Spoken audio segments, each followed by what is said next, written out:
150 करोड़ में बनाए गए पालिका के आलीशान चिकित्सालय निजी कंपनी द्वारा चलाने की चर्चा। पालिका क्षेत्र के होटल और रेस्टोरेंट के प्रलंबित मांगों पर पालिका ने सूचना जारी किया। दीघा अवैध इमारत प्रकरण में शामिल अधिकारियों की जांच होगी, ऐसा उच्च न्यायालय का आदेश। वार्ड क्रमांक 12 और जी विभाग कार्यालय के संयुक्त से स्वच्छ नवी मुंबई अभियान चलाए गए। चेन स्नैचिंग मामले में नवी मुंबई पुलिस ने एक आरोपी को गिरफ्तार किया है। पालिका क्षेत्र के होटल, रेस्टोरेंट्स तथा खाने पीने के प्रलंबित मामलों को लेकर खुली जगह में मार्गदर्शन सूचना पालिका में जारी किया है। पालिका क्षेत्र के होटल, रेस्टोरेंट एवं खानपान इनके कई सालों से विभिन्न प्रलंबित मांगों को आयुक्त दिनेश वाघमारे ने अनुमति दी। विधायक मंदा मात्रे इन्होंने इस समस्याओं का नेतृत्व कर इस समस्याओं को जल्द से जल्द सुझाव लाए, ऐसी मांग आयुक्त दिनेश वाघमारे के समक्ष रखी थी, जिस पर आयुक्त ने 14 दिसंबर तक मार्गदर्शन जाहिर कर नवी मुंबई को तमाम रेस्टोरेंट, खानपान का व्यवसाय चलाने की तसल्ली दी। नवी मुंबई क्षेत्र की जनसंख्या 13 लाख के आसपास है, तो वही दूसरी ओर इसी क्षेत्र में होटल की संख्या कम है। नवी मुंबई में कई IT बार, बिजनेस और कई बड़े बड़े रहिवासी संकुल की संख्या दिन ब दिन बढ़ती जा रही है। इसके लिए लोगों को ज्यादा से ज्यादा भोजन की सुविधा उपलब्ध हो, इसके लिए होटल के सामने की अतिरिक्त जगह पर होटल चालक के अनधिकृत जगह की मांग की है। इन अनधिकृत व्यवसाय पर अनेक लोगों का पेट भरा जाता है, जिसमें राजनीतिक लोग भी है, सामाजिक लोग भी है और कार्यकर्ता का समावेश भी है। और अनधिकृत व्यवसाय पर बड़े राजनीतिक नेताओं की दही अंडी और नवरात्र उत्सव मनाए जाते हैं। समस्याओं से जूझ रहे होटल मालिकों ने जब विजयी हुई विधायक मंदा मात्रे के समक्ष ये पूरी समस्या रखी, तो उन्होंने आयुक्त दिनेश वाघमारे के सामने ये बात रखी। तो आयुक्त दिनेश वाघमारे ने आश्वासन देते हुए कहा कि इस पर जल्द से जल्द निवारण निकाला जाएगा। Bureau report, MVTV। Vashi, Koparkhairane, Rabale, Sanpada इन इलाके में चेन स्नैचिंग करने वाले चोर को वाशी पुलिसों ने गिरफ्तार किया है। उस चोर से 50 तोला सोना हिरासत में लिया है। नवी मुंबई महानगर पालिका वार्ड क्रमांक 12 और जी विभाग कार्यालय के संयुक्त से स्वच्छ नवी मुंबई अभियान चलाए गए। इस अभियान में ज्ञानदीप विद्यालय के छात्रों एवं नागरिकों ने अपनी सहभागी दर्शाई। वार्ड क्रमांक 12 के नगर सेवक संजू वाड़े, जी विभाग अधिकारी महेंद्र सप्पे, स्वच्छता अधिकारी राजेंद्र इगले, स्वच्छता निरीक्षक नितिन महाले एवं कई मान्यवर उपस्थित थे। इस स्वच्छता अभियान की शुरुआत ज्ञानदीप विद्यालय से की गई। वार्ड क्रमांक 12 के नगर सेवक इन्होंने स्कूल के छात्रों को स्वच्छता का महत्व बताया। उन्होंने कहा कि स्वच्छता का महत्व हमें अपने आसपास के लोगों को भी बताना चाहिए और जिसकी शुरुआत अपने घर से होनी चाहिए। या प्रभाग क्रमांक 12 सेक्टर 2-1 आणि शिव कॉलनीचा आहे आणि त्यामध्ये 15 तारखेपासून स्वच्छता मोहीम या ठिकाणी राबवण्यात येत आहे। ती साधारणतः 25 तारखेपर्यंत चालेल।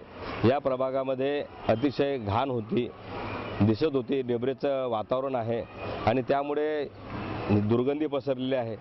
अनेक रोगाला सामोरे जावं लागतं आहे। त्यामुळे महानगरपालिकेचे विभाग अधिकारी सप्रे साहेब, सॅनिटरी ऑफिसर हिंगळे साहेब आणि त्यांच्या सर्व सहकारी आणि ज्ञानदीप शाळेचे सर्व विद्यार्थी, विद्यार्थिनी, शिक्षक, आदरणीय भाऊ आणि शिक्षिका, मुख्याध्यापक या सगळ्यांच्या मदतीनं आणि सामाजिक बांधिलकी ज्या लोकांमध्ये जपलेली आहे, अशा माझ्या महिला भगिनी, पुरुष, ज्येष्ठ नागरिकांपासून ही पूर्ण तयारी या साफसफाई मोहीमची चालली आहे। जे आपल्याला महानगरपालिकेने 1 लाख रुपये साधारण जे दिलेले आहेत, त्या 1 लाखामध्ये रस्ता फुटपाथचे जे डेब्रिज आहे ते येत्या काळामध्ये उचलण्यात येणार आहे। या व्यतिरिक्त स्वच्छ महाराष्ट्र अभियानाअंतर्गत स्वच्छ नवी मुंबई अभियान हे आपण ऑलरेडी 2 ऑक्टोबर 2014 पासून विविध ठिकाणी राबवत आहोत आणि आपल्या सर्वांना माहिती आहे की नवी मुंबई महानगरपालिका ही देशामध्ये 3ऱ्या क्रमांकावर आहे आणि महाराष्ट्रात पहिल्या नंबरवर आलेली आहे। त्याच्या पुढचं जे पाऊल असणार आहे ते स्मार्ट सिटीकडे आणि या स्मार्ट सिटीच्या अनुषंगाने विविध प्रोग्राम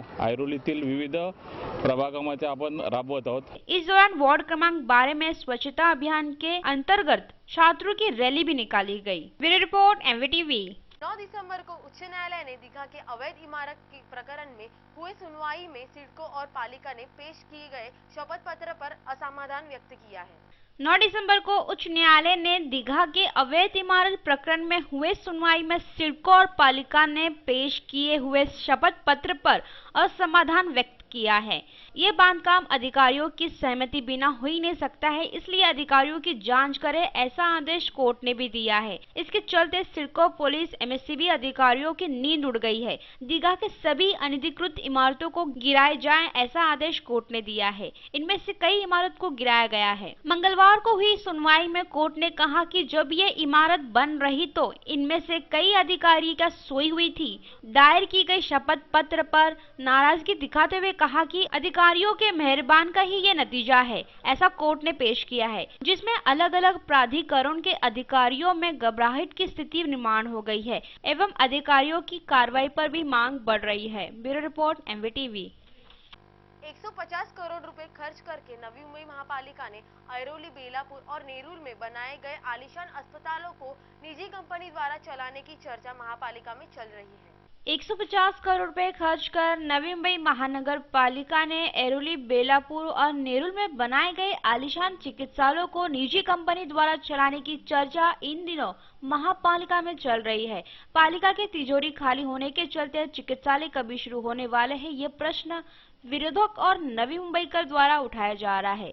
ऐरोली, नेरुल और बेलापुर में बनाए गए आलीशान चिकित्सालय में पिछले कुछ वर्षों में ओपीडी सेवा ही शुरू थी। हालांकि महापालिका द्वारा बनाए गए आलीशान चिकित्सालय चुनाव के दरमियान काफी वाद विवाद चल रही थी। कई राजनीतिक पार्टियों ने इसका विरोध भी किया था, लेकिन इसके बावजूद भी यह चिकित्सालय नवी मुंबईकरों के हित के लिए काम नहीं आ रही है। क्रोध में आई नवी मुंबईकरों ने चिकित्सालयों को शुरू करने के लिए ये समस्या विरोधक के समक्ष रखी है। Bureau report MVTV। Navi Mumbai महानगर पालिका प्रभाग क्रमांक 12 और जी विभाग कार्यालय के संयुक्त द्वारा स्वच्छ नवी मुंबई अभियान चलाया जाएगा।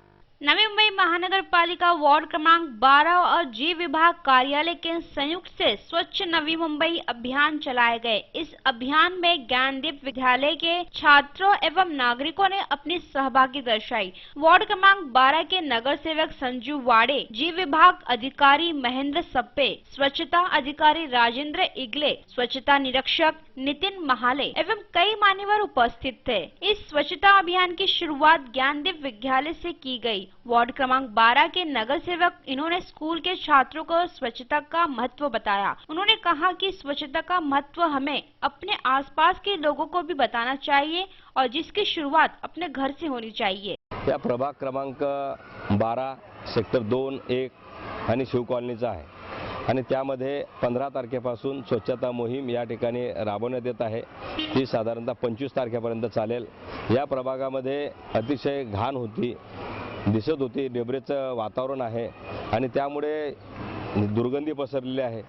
अनेक रोगाला सामोरे जावं लागतं आहे। त्यामुळे महानगरपालिकेचे विभाग अधिकारी सप्रे साहेब, सॅनिटरी ऑफिसर हिंगळे साहेब आणि त्यांच्या सर्व सहकारी आणि ज्ञानदीप शाळेचे सर्व विद्यार्थी विद्यार्थिनी, शिक्षक आदरणीय भाऊ आणि शिक्षिका, मुख्याध्यापक या सगळ्यांच्या मदतीनं आणि सामाजिक बांधिलकी ज्या लोकांमध्ये जपलेली आहे अशा माझ्या महिला भगिनी, पुरुष, ज्येष्ठ नागरिकांपासून ही पूर्ण तयारी या साफसफाई मोहीमची चालली आहे। जे आपल्याला महानगरपालिकेने 1 लाख रुपये साधारण जे दिलेले आहेत त्या 1 लाखामध्ये रस्ता फुटपाथचे जे डेब्रिज आहे ते येत्या काळामध्ये उचलण्यात येणार आहे। या व्यतिरिक्त स्वच्छ महाराष्ट्र अभियानाअंतर्गत स्वच्छ नवी मुंबई अभियान हे आपण ऑलरेडी 2 ऑक्टोबर 2014 पासून विविध ठिकाणी राबवत आहोत आणि आपल्या सर्वांना माहिती आहे की नवी मुंबई महानगरपालिका ही देशामध्ये 3ऱ्या क्रमांकावर आहे आणि महाराष्ट्रात पहिल्या नंबरवर आलेली आहे। त्याच्या पुढचं जे पाऊल असणार आहे ते स्मार्ट सिटीकडे आणि या स्मार्ट सिटीच्या अनुषंगाने विविध प्रोग्राम ऐरोलीतील विविध प्रभागामध्ये आपण राबवत आहोत। इस दौरान वार्ड क्रमांक 12 में स्वच्छता अभियान के अंतर्गत छात्रों की रैली भी निकाली गई। Bureau report MVTV। आज के समाचार में इतना ही, तब तक के लिए नमस्कार।